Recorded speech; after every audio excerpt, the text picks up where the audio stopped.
Bonsoir à tous. Il fait un peu tard, donc je vais faire une vidéo rapide. Voilà, salut à tout le monde. Cette vidéo elle est spéciale. Voilà, c'est une grande première. Je n'ai pas l'habitude de faire ce genre de vidéo. Je le fais parce que il y a un besoin qui se fait sentir. Ok, c'est loin de ce que je fais d'habitude. Aujourd'hui, je vais parler un peu politique. Voilà, une politique objective. Voilà. Ok, le 17 passé, on a eu l'arrivée du président Laurent Gbagbo qui a été accueilli par le peuple ivoirien. Et 2 jours après son arrivée, on apprend sur la toile comme ça qu'il demande le divorce d'avec sa femme, Madame Simone Evé Gbagbo, la première dame. Et il y a eu tellement de murmures sur la toile et il y a trop de choses qui se disent déjà à ce propos. Ce que je vais dire en tant que citoyen ivoirien, en tant qu'observateur politique, en tant que jeune africain, jeune ivoirien, il y a beaucoup de choses qui se disent. Ok, mais ce que je vais dire, il faudrait que les gens retiennent. Laurent Gbagbo lui-même l'a dit, quand un homme il marche et il laisse des traces. Ok, la lutte que Laurent Gbagbo mène aujourd'hui, c'est pas une lutte pour blesser qui que ce soit, ou c'est pas une lutte pour faire mal à quiconque, mais Laurent Gbagbo il lutte aujourd'hui pour le bien-être des Ivoiriens. Ok, c'est pour le bien-être des Ivoiriens. Et Laurent Gbagbo l'a dit qu'il n'est pas une personne corrective, c'est-à-dire on ne peut pas l'amadouer ou le subjuer avec de l'argent. Ça veut dire que ce qui concerne l'argent, ça ne l'intéresse pas. Les gens ont proposé assez de millions pour lui. Il a toujours refusé depuis le temps du premier président Félix Houphouët-Boigny. Il a toujours refusé l'argent qu'on lui proposait. Ok, donc ça voudrait dire que l'homme a une vision. L'homme a une vision et quand tu suis une telle personne, il faut vivre dans sa vision. Il faut vivre dans sa vision. Le président Laurent Gbagbo est arrivé, il a demandé le divorce et ça a blessé beaucoup de personnes. Ça a blessé ceux qu'on va appeler les émotifs. Voilà, ça les a blessés.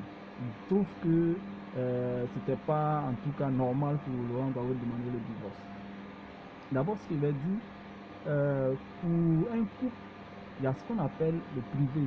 Voilà, ce qui concerne une histoire de cœur, c'est vraiment privé.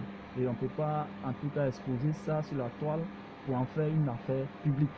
Ok, la politique et le couple, c'est deux choses qui ne vont pas ensemble. Soit tu fais la politique, ou soit tu t'occupes de ta femme, de ton couple et autres. Ok, donc ce que je vais dire aux Ivoiriens et ceux qui sont tous les gars, ce que je peux vous dire, d'abord, Laurent Gbagbo est venu en Côte d'Ivoire.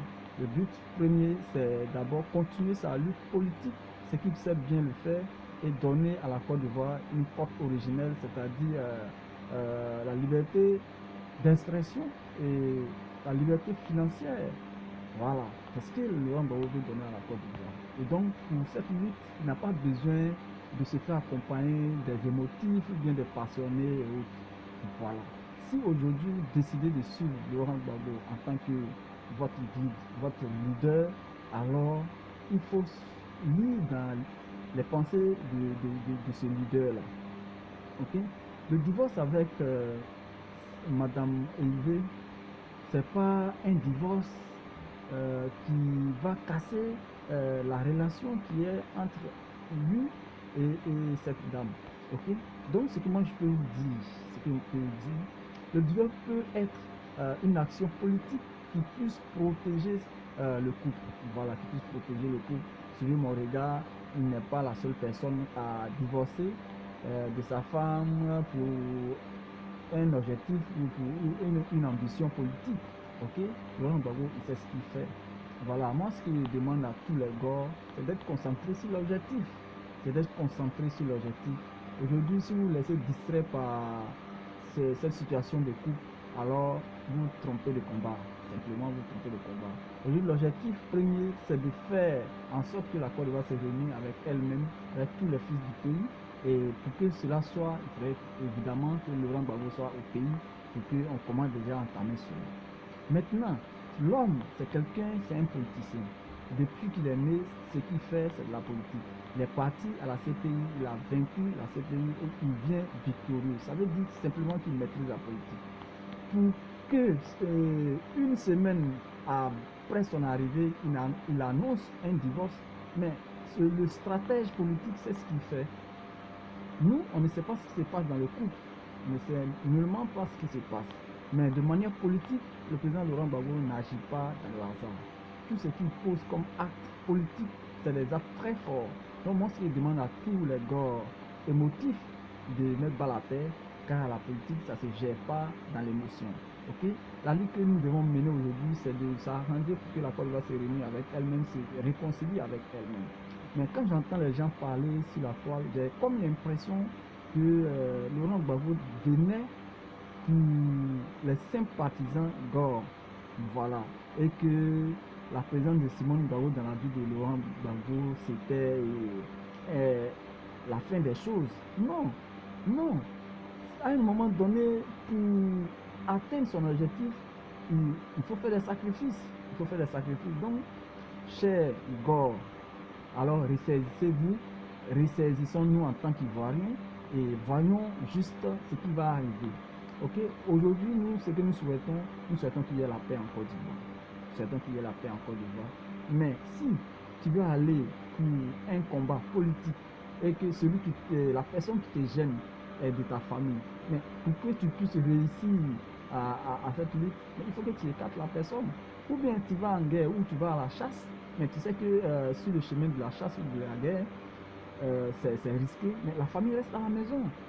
On se rappelle ici les 2 premières guerres mondiales, quand nos parents, les Occidentaux venaient à prendre nos parents ici pour aller les aider en guerre, mais nos parents ne partaient pas avec leurs femmes. Alors, parce que aller dans ces lieux-là, c'était vraiment haut risque. Donc, il fallait mettre les parents, la famille à l'abri. Ok? Donc ici, moi pour moi, avec mon analyse amateur de politicien observateur politique, que je ne maîtrise pas trop, moi, à mon analyse, le président Laurent Gbagbo a fait un geste pour protéger ce couple. Voilà, a fait un geste pour protéger le couple. Nous savions très bien que Laurent Gbagbo est un stratège politique. Donc, nous qui sommes dans l'émotion et qui ne comprenons pas cette position politique-là, nous pensons que Laurent Gbagbo a failli à sa mission. Il n'a pas failli à sa mission. Il y a les dossiers très chauds qui attendent le président Laurent Gbagbo. Il a dit, il est arrivé, on lui donne le temps de se reposer, de d'abord enterrer ses morts, pleurer ses morts et après revenir à la politique. Donc il y a plein de choses qui attendent le président Laurent Gbagbo. Et donc ce que moi je demande aux femmes qui s'agitent, aux enfants qui s'agitent, qui disent qu'ils sont déçus du président Laurent Gbagbo, je vous dis que la décision qui est venue du président Laurent Gbagbo, c'est une décision de cœur. Et il sait ce qu'il fait. Quand on va à une lutte politique, on laisse les émotions à côté. Donc, évitons d'être très émotifs pour ne pas que nous tombons de combat. Et je le dis, je le répète, notre combat premier ici, c'est de s'arranger pour qu'il y ait la paix entre tous les Ivoiriens et tous les habitants de Côte d'Ivoire. Ok? Pour une quelconque divorce, ça ne veut pas nous empêcher d'atteindre notre objectif de ramener la paix en Côte d'Ivoire et se réconcilier avec nous, avec tous les habitants du pays, du nord, de l'ouest, de l'est, du sud et du centre, afin que la Côte d'Ivoire soit dans le Conseil des Nations et soit une nation qui rime ensemble et pas dans la division. Aujourd'hui, les gens disent que non, Nadi Bamba est une maîtresse et que Simone Gbagbo serait légal et autres. Mais je vous dis que Nadi Bamba aussi, c'est une maître, elle est être humaine. Et une histoire de couple, c'est des choses qu'il faut aborder avec vraiment beaucoup de sagesse. Et dans une histoire de couple, en tout cas, c'est difficile, ça serait difficile pour un intrus de s'interposer et vouloir donner raison. Mais nous ne savons pas ce qui se passe réellement. Mais ce qui est à mon analyse politique, c'est une stratégie politique pour protéger le couple. Voilà, parce que les dossiers qui attendent le président Laurent Gbagbo sont des dossiers très lourds. Et depuis 10 ans, il y a beaucoup de choses qui se sont passées que nous ne savons pas. Donc, observons, arrêtons de blâmer pour ne pas que nous tombons de lutte. Aujourd'hui, notre objectif est de revoir la Côte d'Ivoire sur la marche de la paix, la marche de la démocratie, la marche de la liberté d'expression. Alors, chers gars, restons calmes et suivons mon regard. C'était une petite vidéo pour vous. Soyez sérieux à votre position. Merci et bye.